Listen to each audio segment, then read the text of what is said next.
Graça e paz, irmãos, tudo bem com vocês? Estamos no nosso quarto bate-papo com propósito. E aí, nós temos aqui algumas perguntas que alguns irmãos jovens fez e nós precisamos agora bater esse papo, né? Então, esse é um canal que eu quero que você se sinta muito à vontade, que você seja muito edificado e eu também quero ser edificado com você, amém? Espero que você receba tudo que Deus tem para você. Estou com o Cauê, estou com o Igor aqui, eles vão fazer algumas perguntas e nós vamos estar aqui batendo um papo. Beleza? Graça e paz, galera, como vocês estão? Aqui é o Igor. Graça e paz, gente, aqui é o Cauê. A gente tem algumas perguntas de um pessoal e o Cauê vai começar fazendo algumas perguntas, depois eu faço outras, mas vou deixar ele iniciar hoje. Pastor, como podemos discernir a voz do Espírito Santo em nossas vidas? Primeiro, né, como podemos discernir? Primeiro é pela palavra de Deus. Às vezes, tudo que Deus fala para nós tem que estar pautado na palavra. O que também acontece? Traz paz no nosso coração e também nos dá direção. Então, olha só, e tem um versículo aqui que eu até separei aqui, que é João 10, 27, diz assim: as minhas ovelhas ouvem a minha voz e elas me seguem. Então, isso fala de ouvir, ter... Porque tem tantas pessoas, às vezes, na igreja que está há muitos anos servindo o Senhor e tem dificuldade de ouvir o Senhor, né? Às vezes ela escuta, não ouve. Você já conversou com uma pessoa que te escuta? Cauê? Já. Não tem diferença de escutar e de ouvir, sim ou não? Sim. Então, por exemplo, eu sou casado e a minha esposa. Tem momentos que a gente tem um bate-papo tão bacana, tão legal, que aí eu ouço ela e ela me ouve e a gente tem um diálogo. Mas tem horas no relacionamento que às vezes você só escuta e às vezes a pessoa pergunta o que ela estava falando e você não sabe nem responder, porque você só escutou, você não ouviu. Então a mesma coisa com o Senhor, né? Nós precisamos, ele fala que aqui as suas ovelhas conhecem a voz do seu pastor e elas ouvem, elas não escutam, elas ouvem. Então tem muitas pessoas às vezes que têm muito tempo de cristão e não ouvem a voz, né? E por isso não tem direção do Espírito, e por isso não anda em paz no coração. E tem aqui, olha só, o que nós precisamos fazer? Devemos deixar a paz de Deus seja o nosso árbitro. Então primeiro nós precisamos entender, precisamos ouvir a voz de Deus, precisamos sentir paz, né? E ela vai nos conduzir, ela vai nos direcionar. Bem, olha o que diz aqui em Colossenses capítulo 3, versículo 15. Seja a paz de Cristo o árbitro em vosso coração, a qual também foste chamados em um só corpo, e sedes agradecidos. Então, nós precisamos ter essa paz, de saber que estamos ouvindo de Deus, estamos sendo direcionados a Deus, por Deus, né? E caminhar nisso, sentindo essa paz, sentindo essa alegria. Amém? Amém. Aleluia. Pastor, o que é o batismo no Espírito Santo? O batismo no Espírito Santo é uma capacitação divina. Para o quê? Para nós testemunhar. É interessante, né? Eu sempre gosto de ministrar muito sobre a mulher fluxo de sangue e também gosto de ministrar sobre aquela mulher, a mulher samaritana. É interessante na mulher samaritana que Jesus, ele estava passando por aquele lugar, ele nem precisava passar por ali, porque ali tinha muito samaritano, era um outro caminho que ia fazer, mas Jesus preferiu passar por ali. Chegou lá, no poço tinha uma mulher samaritana. Todo mundo conhece a história. E essa mulher, na época, judeus não tinha muito esse contato com uma mulher, e principalmente com uma samaritana ou um samaritano. A mulher, e Jesus pediu um pouco d'água para aquela mulher. Olha que interessante, pediu um pouco. Aquela mulher se escandalizou com aquilo, falou: nossa, você pedindo água para uma mulher e uma mulher samaritana. Aí, olha a resposta de Jesus para ela: se você soubesse quem te pede águas, você é que pediria, receberia água, beberia água, e você nunca mais ia ter sede. Olha, assim, sabe, aquele diálogo ali, foi um diálogo que eles teve ali. Mas olha só o que é a questão. Depois que essa mulher, que eu não estou para ministrar, um bate-papo, mas só para você entender, aquela mulher depois teve um desenrolar de uma conversa ali com Deus, um diálogo. Ela foi perguntando, o Senhor foi respondendo, e eles falaram. E essa mulher caiu em si quando ele falou que ele era aquele que era maior que Jacó. Ele falou que ele era. Ela caiu em si, quando ela caiu em si, que aquele ali era Jesus. Ela largou o cântaro, correu lá na cidade. Ela correu lá na cidade e testemunhou para toda a cidade. A Bíblia diz que a cidade inteira, Cauê, a cidade inteira veio ao encontro de Jesus. Então olha que interessante, os discípulos mesmo de Jesus foram comprar comida e não falaram nada na cidade. Mas essa mulher, depois que ela caiu em si de quem era Jesus, ela trouxe a cidade inteira e ela se escondia da cidade. Então, o batismo, ele te capacita o quê? Ele te capacita a ter poder. João Batista profetizou sobre esse batismo. Eu vos batizo com água para o arrependimento, mas aquele que vem depois de mim é mais poderoso do que eu, cujas sandálias não sou digno de levar. Ele vos batizará com Espírito Santo e com fogo. Está lá em Mateus 3:11. Então olha só o que Jesus prometeu. Jesus prometeu que os seus discípulos receberiam poder. Aleluia. Olha, poder. Está lá em Atos 1:8. Mas recebereis poder ao descer sobre vós o Espírito Santo, e sereis minha testemunha, tanto em Jerusalém como em toda a Judéia e Samaria, até os confins da terra. Então o que é aquela mulher? Aquela mulher se encheu. Ao saber quem era Jesus, ela foi lá, passou por cima de um monte de dificuldade que ela tinha, foi lá testemunhar que ela tinha visto Jesus, e a cidade inteira foi ter com Jesus. Então é isso. O que o batismo reflete? Ele nos capacita. O batismo, ele nos capacita. E é interessante você ver lá em Atos capítulo 2, versículo 4, olha o que diz: todos ficaram cheios do Espírito Santo e passaram a falar em novas línguas, segundo o Espírito lhes concedia que falasse. Então o batismo é algo poderoso que te capacita. Ele te conduz a você ser ousado, ele conduz você a ter ouvidos para ouvir o Senhor, ele te conduz a você fazer coisas sobrenaturais. Isso é poderoso. Amém? Amém. Pastor, como ser cheio do Espírito Santo? A Bíblia nos orienta a buscar a plenitude do Espírito de uma forma intencional. Então eu sempre falo isso para a galera, que você, quando fala lá em Romanos 12, 1 e o 2, né? Versículo 1 e 2, transformados pela renovação da vossa mente, que é o 2, mas no primeiro ele fala que nós temos que ser o nosso culto racional. E nós precisamos entender, ser intencional para buscar Deus. Às vezes eu percebo que as pessoas, elas querem sentir para buscar, sentir para falar, sentir para orar, mas você não tem que sentir para falar, sentir para buscar, você tem que falar para sentir. Então tem que ser intencional. E aqui em Efésios capítulo 5, versículo 18 diz assim: e não vos embriagueis com vinho, no qual há devassidão, mas enchei-vos do Espírito Santo. Então tem que ser algo intencional.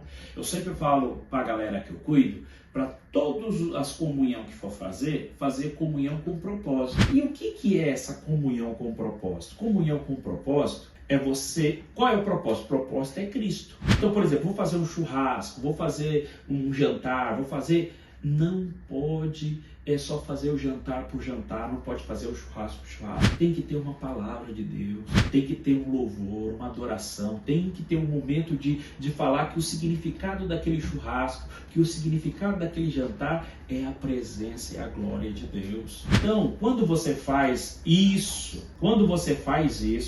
sem esse propósito, assim, pastor, o que é então uma comunhão sem propósito? Uma comunhão sem propósito é você só fazer o churrasco por churrasco. É só você fazer um jantar pelo jantar. Não. Se você fizer só isso por isso, o mundo faz melhor. Entendeu, Cauê? Entendeu, Igor? Uhum. Então eles fazem melhor do que a gente. Então, comunhão com propósito precisa ser algo intencional. Então, a pergunta foi...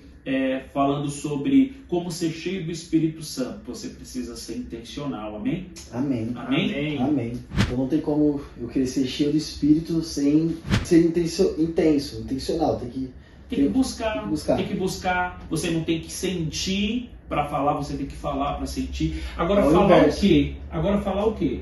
Falar tudo aquilo que Deus é.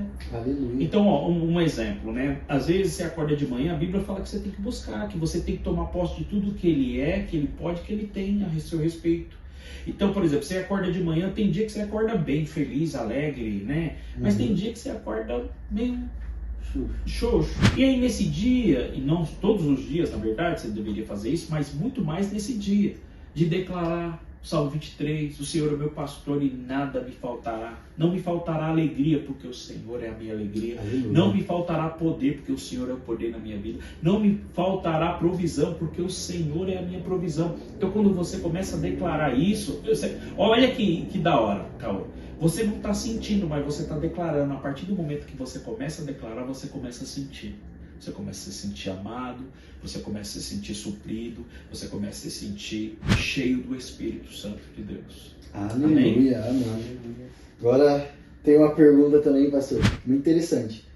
Quais são os principais papéis do Espírito Santo na nossa vida cristã? Então, o Espírito Santo tem diversas funções em nossa caminhada cristã.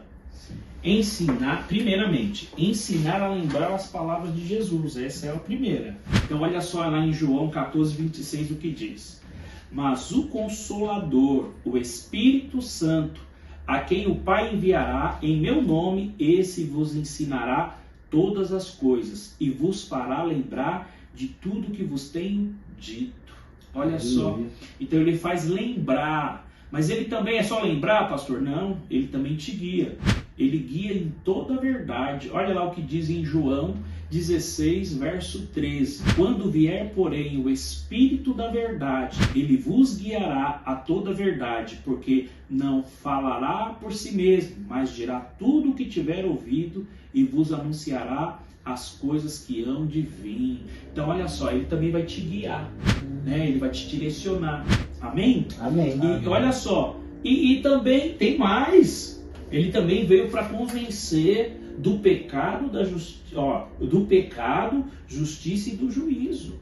Quando ele vier, convencerá, lá está lá em João 16:8. Quando ele vier, convencerá o mundo do pecado, da justiça e do juízo. Mas só isso? Não, tem mais. O que ele vem? Ele vem consolar e fortalecer.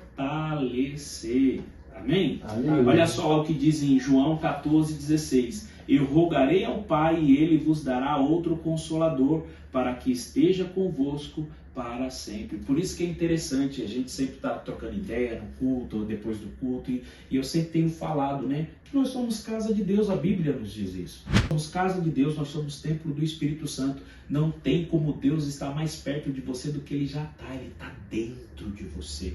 Então, é poderoso isso, entendeu? Poderoso. Então, olha só, não tem como Ele estar mais perto de você do que Ele já está, Ele está dentro. Amém? Aleluia. Mas tem mais, e você acha que acabou? Nossa. Olha o que? Produzir frutos espirituais em nós. Olha o que diz em Gálatas capítulo 5, versículo 22 e 23.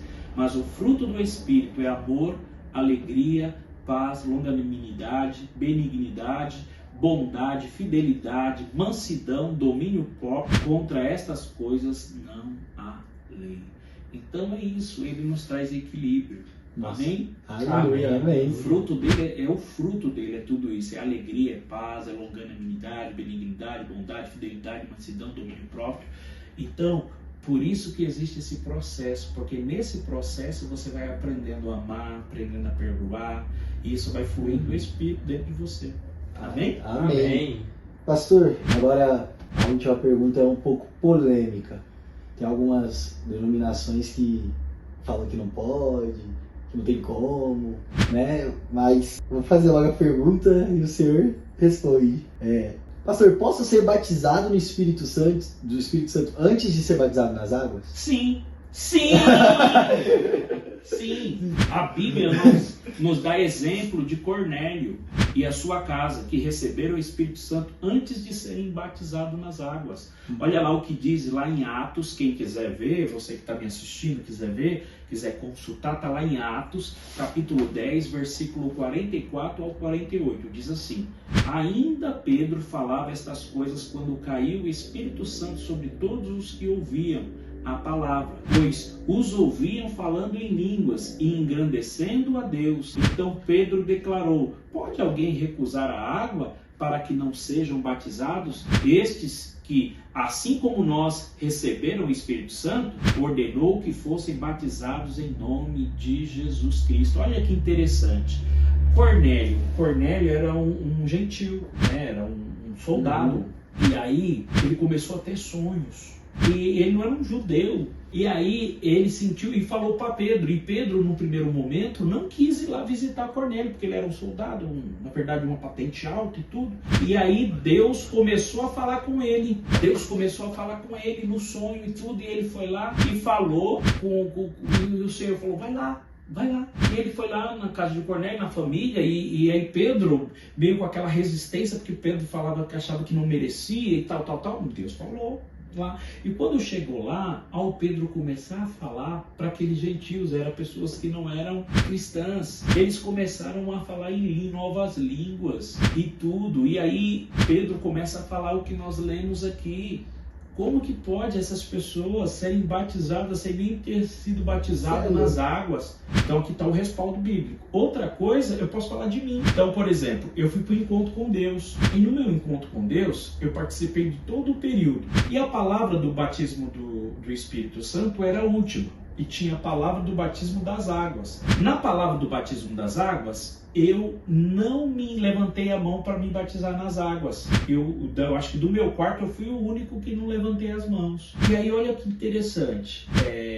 Acabou a palavra e nessa época se batizava lá mesmo. Você ia para o encontro na sexta-feira, na sexta, sábado, domingo. E lá no domingo você já saía de lá batizado, você já se batizava. Era assim, hoje nós não fazemos assim, mas antes era assim. E aí eu me lembro que eu falei, aí o pessoal do meu quarto falou assim: e aí, você não vai não? Só você que não vai? Eu falei: não, ainda não estou pronto, ainda não é minha hora e tal. E aí eu lembro que em seguida tinha a palavra do batismo do Espírito Santo. Aí começaram a falar, e aí eu vi aquelas mulheres, aquelas senhorinhas lá, cabelo branco, orando e falando umas línguas diferentes. Falei: que é isso? Não sei o quê. Mas dentro de mim eu desejava aquilo. E aí eu falava assim, só pensei, gente, sem brincadeira nenhuma, eu só pensei. Eu falei assim: Senhor, se isso for verdade, eu quero que aconteça comigo. Só pensei assim, foi coisa rápida. E quando eu coloquei isso, esse pensamento aflorou em mim e tudo, eu fui cheio do Espírito Santo de Deus. Aleluia! Eu fui cheio, comecei aquela coisa queimar dentro de mim, aquela alegria, aquela felicidade, aquilo poderoso e tudo. E aí eu não tinha levantado a mão para batizar, o pessoal já tinha colocado toda a beca para ir lá batizar e tudo. Aí depois dessa experiência com o batismo do Espírito Santo, eu corri naquela mesma hora e falei: não, agora eu vou me batizar. Aleluia. Sabe por quê? Porque agora eu não tenho como negar, porque o que aconteceu com aquelas pessoas aconteceu comigo. E aí eu fui e me batizei nas águas. Mas eu me batizei no Espírito Santo, fui batizado no Espírito Santo antes de batizar nas águas. Então, eu sou uma testemunha, mas eu tenho aqui um respaldo bíblico que fala da casa de Cornélio, que eles também, né, foram cheios do Espírito Santo de Deus para depois serem batizados. Então não há uma ordem. Isso mostra que Deus pode derramar o seu Espírito sobre quem crê, independente da ordem dos batismos. Amém? Amém. E é isso aí, galera. Até o próximo episódio aí. Deus abençoe, você fique em paz, que você possa desfrutar desse bate-papo com propósito. Amém? Amém.